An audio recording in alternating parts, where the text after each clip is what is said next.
Welcome to the Miskatonic Region, a newbie-friendly Mage the Awakening podcast set in a world that is an homage to the works of H.P. Lovecraft.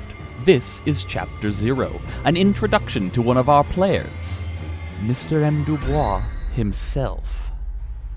Sup, this is Evil Squeegee. You can catch me live at twitch.tv/Evil Squeegee. Follow me on twitter.com/Evil Squeegee. Believe it or not, my compatriot here actually has a Twitter account. He sometimes tweets things at me. It's rather sweet.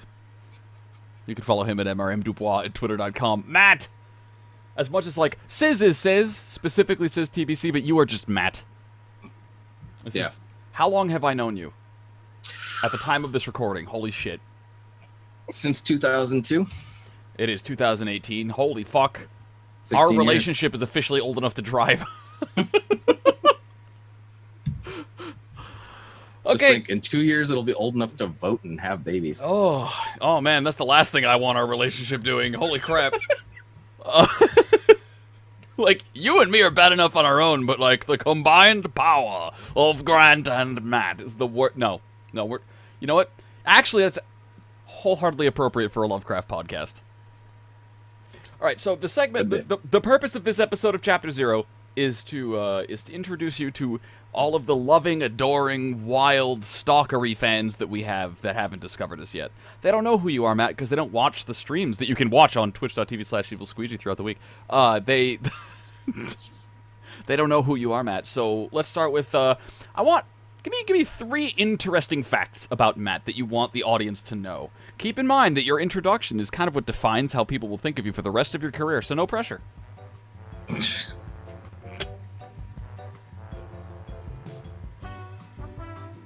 I know this is an audio podcast, you guys can't quite hear this, but, like, the look on his face, he's, like, thinking, like, oh, man, what am I gonna... I don't like this line of questioning. Okay, well, I can supply some interesting facts about that. And, in fact, more to the point, I don't want to tell you because I don't want to share. I know interesting things about Matt. Matt... Actually, no, you're really boring. Mm-hmm. There we go. Factoid 1 I would like the audience to know. Is that you are boring. No, I am boring. Matt recently acquired the ability to roleplay more. That is to say, he cut back to a full-time job. Rather than a more full-time plus. A full-time... You cut back to a full-time plus, which is best phrased as Matt now has more opportunities to roleplay. Thank goodness. Matt's car recently caught on fire. Yep. We don't know how. He doesn't know how. The fire department probably doesn't know how. I don't think they care. I think they're just excited to bust out the jaws of life. Oh yeah, like get the toys to play with, like, yeah, poor dude's car, but They seemed like they were having fun. And a third interesting tidbit about Matt. I'm just like all of you. Matt is the same as literally every last one of you. All of you. If you've ever listened to this podcast, Matt is actively, before my very eyes, shape-shifting and swirling between forms to maintain commonality with all of you right now. Feel very special. I can now see your faces etched upon his skull, and it's horrifying. I was just thinking, I just realized that makes me literally the lowest common denominator. Okay, so Matt, how long have you been role-playing, just in general? How long have I known you? God, it's 16 years. We just talked about that. Okay, there you go. We did a lot of text play. We did a lot of, we LARPed before we knew that was a thing. That's true. We did a Not lot with of the that. costumes or anything. We just acted out geeky shit. And by geeky shit, he means action scenes. It was basically play fighting. Yep. Except really slow. Except really slow, because it was, turn-based. It was still turn by turn. And we were really bad at it. I want everybody to know here that we were atrocious. I disagree. Our fight scenes were fantastic. Now, our character development, on the other hand... Our literally everything else. Yeah. Okay. We had some great choreography. So, what I did with Sizz was I was like, here's how, Sizz told the story about how he started role-playing. You know what Sizz's first experience was actual Cannibal Shia LaBeouf.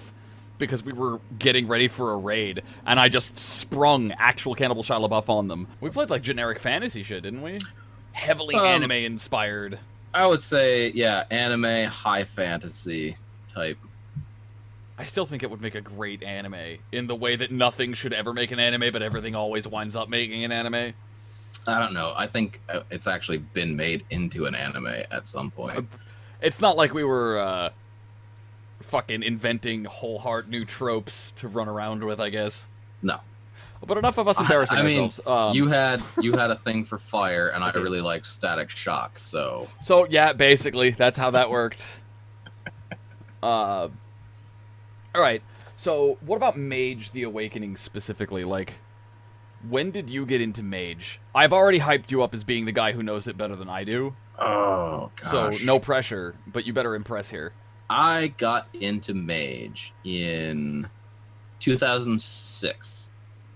And I know that because I was walking home from work. It was a 6-mile walk, and you called me up in order to tell me about this awesome new game you had found that was better than Mage the Ascension.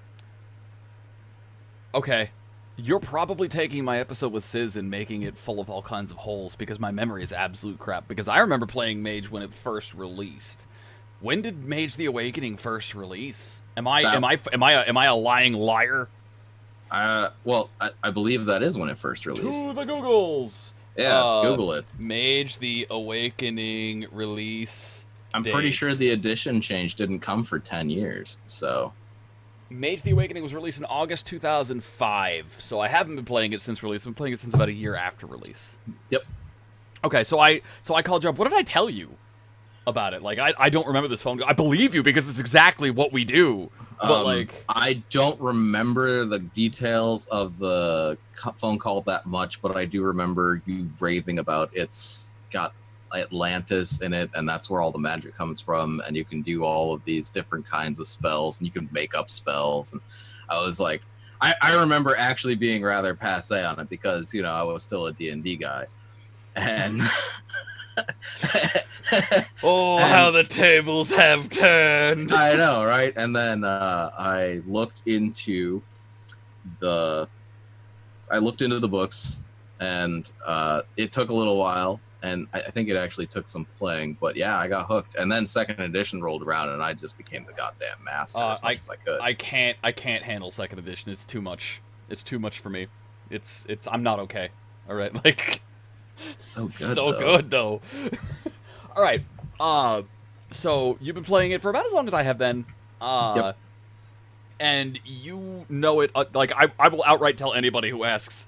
I am the guy to talk to if you want to learn about Mage. But if you want to learn the actual details about Mage, talk to Matt. Like, I get it on a conceptual level, and I've had a lot of experience storytelling it, so I know how the game is played.